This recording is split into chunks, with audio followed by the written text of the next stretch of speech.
এটা কি প্রয়োজন ছিল আমাকে বর্ধমানে লড়তে পাঠানো? যে খড়গপুরে দুবার মানুষ ওখানে জিতিয়েছে, দেখিয়ে দিয়েছে, তো পার্টি জিতি বলে আমি ওখানেই লড়বো। এখানকার রানিং এমএলএ সে আমি হই আর যেই হই, তাকে ওখান থেকে সরিয়ে দেওয়া সেটা তো একই ইনজাস্টিস, লজিক্যালি সেটা ইনজাস্টিস। 8 মাস মাঠের বাইরে থাকার পর ক্রিজে ফিরেছেন। বছরের শেষ দিন অমিত শাহর সঙ্গে একান্ত সাক্ষাতের পর থেকেই পুরনো ফর্মে দিলীপ ঘোষ। ফের কি ব্যাট হাতে আগের মতোই ঝড় তুলবেন বিজেপির প্রাক্তন রাজ্য সভাপতি? অপেক্ষায় অনুগামীরা। 8 মাস পর বিজেপির রাজ্য স্তরের কর্মসূচিতে ডাক পাওয়ার পরের দিনই দলের সঙ্গে দূরত্ব তৈরি হওয়া নিয়ে মুখ খোলেন দিলীপ ঘোষ। কি প্রয়োজন ছিল আমাকে বর্ধমানে লড়তে পাঠানো? অনেক ডিসিশন নিতে হয়, তখন আমারও মনে হয়েছিল আমি তো কারো বাঁধা নেই, আমারও ব্যক্তিগত জীবন আছে। আর ওই রং দেখে মুখ দেখে আমি রাজনীতি ভিতরেও করি না, বাইরেও করি না। ফালতু একটা এজেন্ডা বানানো কাউকে আইসোলেট করার জন্য, এটা আমার বিরুদ্ধে 4 বছর ধরে চলছে। পাশাপাশি 2026-এ পুরনো কেন্দ্র খড়গপুরে লড়ার ইচ্ছে প্রকাশ করেন বিজেপির প্রাক্তন রাজ্য সভাপতি। আমি আগে যেখানে লড়েছি খড়গপুরে দুবার মানুষ ওখানে জিতিয়েছে, দেখিয়ে দিয়েছে, তো সেই জন্য সাহেব ওখানকার মানুষের সঙ্গে একটা আর্থিক যোগ আছে, তো পার্টি জিতি বলে আমি ওখানেই লড়বো। গতবার ইচ্ছা প্রকাশ করেছিলাম আমি ইলেকশন লড়বো না, বর্ধমানে যাব না, কিন্তু পার্টি বলেছিল, আমি গেছি। বারবার এরকম হবে আমার মনে হয় না, পার্টিরও শিক্ষা নেওয়া উচিত। তাহলে কি খড়গপুর সদর আসন থেকে সরতে হবে বর্তমান বিধায়ক হিরণ চট্টোপাধ্যায়কে? অভিনেতার দাবি, তাহলে সেটাও তো অন্যায় হবে। ওনার ক্ষেত্রে যদি ইনজাস্টিস হয়ে থাকে যে উনি যে রানিং এমপি ছিলেন মেদিনীপুরের এবং সেখান থেকে ওনাকে পাঠিয়ে দেওয়া হয়েছিল দুর্গাপুরেতে, সেটা যদি ইনজাস্টিস হয়, তো এখানকার রানিং এমএলএ সে আমি হই আর যেই হই, তাকে ওখান থেকে সরিয়ে দেওয়া সেটা তো একই ইনজাস্টিস, লজিক্যালি সেটা ইনজাস্টিস। হিরণের আশা তার সঙ্গে কোনো ইনজাস্টিস হবে না। পুরনো আসনেই লড়াই করবেন এবং তার হয়ে প্রচার করবেন দিলীপ ঘোষ। আমাদের একটি কেন্দ্রীয় নির্বাচন কমিটি থেকে যারা সিদ্ধান্ত নেন কাকে কোথায় টিকিট দেওয়া হবে, এবার যদি কেন্দ্রীয় নির্বাচন কমিটি আবার আমাকে এখান থেকে বলে যে হিরণ তোমাকে আবার খড়গপুর থেকে লড়তে হবে, তো আমি আশা করব যে মাননীয় দিলীপ বাবু তিনি খড়গপুরে এসে পার্টির হয়ে এবং আমার হয়ে দিনরাত থেকে এখানে প্রচার করবেন বিজেপিকে জেতানোর জন্য। পদ্মফুল শিবিরের এই ঠান্ডা লড়াই দেখে কটাক্ষ করেছে তৃণমূল। অনেকে বলতো উনি দাবাং নেতা। কিসের দাবাং?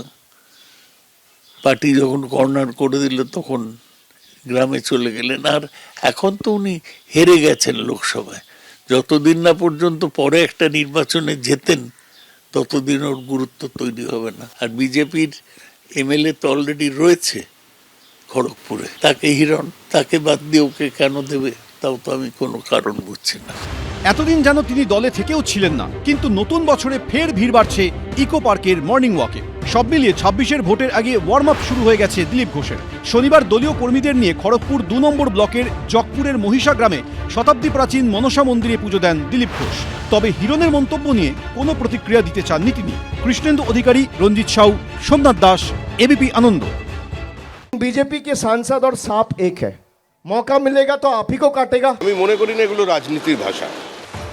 বারুইপুরের পর আলিপুরদুয়ার, দক্ষিণে শক্ত ঘাঁটি থেকে উত্তরে কার্যত সাংগঠনিকভাবে দুর্বল কেন্দ্র আলিপুরদুয়ারে এবার বিধানসভা ভোটের প্রচারে ডঙ্কা বাজিয়ে দিলেন অভিষেক বন্দ্যোপাধ্যায়। আর সেখান থেকে বিজেপিকে একেবারে চাঁচা ছোলা ভাষায় আক্রমণ করলেন তৃণমূলের সর্বভারতীয় সাধারণ সম্পাদক। बीजेपी के सांसद और सांप एक है। आप अगर अपने घर के पीछे 1 सांप छोड़ दो, 2 सांप छोड़ दो, 18 सांप छोड़ दो या 12 सांप छोड़ दो, सांप तो सांप ही रहेगा। मौका मिलेगा तो आप ही को काटेगा।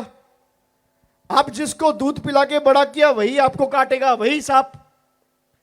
तो इस बार भाई एक भी सांप नहीं रखना इस बंगाल का मिट्टी में, और खास करके इस अलीपुरदुआर का मिट्टी में। এই ধরনের মন্তব্য কোনো রাজনীতিবিদ থেকে এবং যিনি এত বড় একটা সর্বভারতীয় দলের উত্তরাধিকারী হতে চলেছেন তার কাছ থেকে প্রত্যাশা করেন। চলতি মাসে 19 দিনে 26টি সভা করার কথা রয়েছে অভিষেক বন্দ্যোপাধ্যায়ের। আর দ্বিতীয় সভাটি এদিন ছিল আলিপুরদুয়ারে, এমন একটি জেলা যেখানে ভোটের ফলের নিরিখে তৃণমূলের থেকে কয়েক কদম এগিয়ে রয়েছে বিজেপি। কারণ এই জেলার 5টি বিধানসভা কেন্দ্র কুমারগ্রাম, কালচিনি, আলিপুরদুয়ার, ফালাকাটা, মাদারিহাট সবকটিতেই 2021 সালে জয়ী হয়েছিল বিজেপি। 2024-এর লোকসভা ভোটেও আলিপুরদুয়ারে জিতেছেন বিজেপির মনোজ টিগ্গা। এই রকম এলাকা থেকে কেন উত্তরবঙ্গের প্রচার শুরু করলেন? এদিন সেই প্রশ্নের উত্তর দিয়েই সভা শুরু করলেন অভিষেক বন্দ্যোপাধ্যায়। 2021 में 5 के 5 सीट में तृणमूल कांग्रेस हारी थी।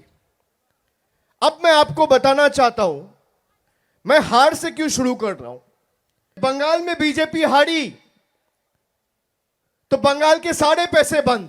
हम अलीपुरदुआर में हारे हैं लेकिन इसी अलीपुरद्वार के सभी महिलाओं को, माओं को, बहनों को 1500 करोड़ रुपया खर्चा करके हमारे सरकार ने लक्ष्मी भंडार दिया है। হিসাব দাও, টাকা নাও, কতবার কেন্দ্র বলবে? আমি টাকা নেব সেটা আমার অধিকারের মধ্যে পড়ে, কিন্তু হিসাব দেওয়াটা আমার অভ্যাসের মধ্যে পড়ে না। এটা তো চলতে পারে না। আলিপুরদুয়ারে রাজনীতি আবর্তিত হয় চা বাগানকে ঘিরে, তাই ভোট এলেই এখানকার রাজনৈতিক কর্মকাণ্ডই হোক বা সভা সমিতি, চা বাগান, চা শ্রমিকদের প্রসঙ্গ উঠবেই। এই অবস্থায় এদিন চা বাগান খোলা নিয়ে খোদ নরেন্দ্র মোদীকে আক্রমণ করলেন অভিষেক বন্দ্যোপাধ্যায়। अब देखिए 10 साल पहले 2016 के चुनाव के पहले देश का प्रधानमंत्री आके आप सबको वादा करके गया था कि उनका सेंट्रल गवर्नमेंट दंकन से 7 चाय बागान टेक ओवर करेगा और उसको चलाएगा। 10 साल में एक नोटिफिकेशन इशू किया था, उसको भी विथड्रॉ कर लिया गया है। जिस पार्टी का प्रधानमंत्री का बात का कोई महत्व नहीं है, उस पार्टी कभी आपको कोई भी राहत दे सकता है क्या? চা বাগানের জমির ওপরে একটার পর একটা রিসোর্ট হচ্ছে, চা বাগানের শ্রমিকদের হচ্ছে অধিকার, সেটাকে পর্যন্ত তৃণমূল কংগ্রেস বাজেয়াপ্ত করেছে। জঙ্গলের কাঠ লুট করেছে, নদীর বোল্ডার তুলে নদীর গতিমুখ বদলে দিয়েছে। ইল্লিগাল স্যান্ড মাইনিং এর কারণে সামগ্রিকভাবে উত্তরবঙ্গের ইকোলজিক্যাল ব্যালেন্স ধ্বংস হয়ে গেছে। মঙ্গলবার বীরভূমে সভা করার কথা রয়েছে অভিষেক বন্দ্যোপাধ্যায়ের। অরিন্দম সেন, সৌমিত্র রায়, অরিত্রিক ভট্টাচার্য, এবিপি আনন্দ। এবিপি আনন্দ, এগিয়ে থাকে, এগিয়ে রাখে।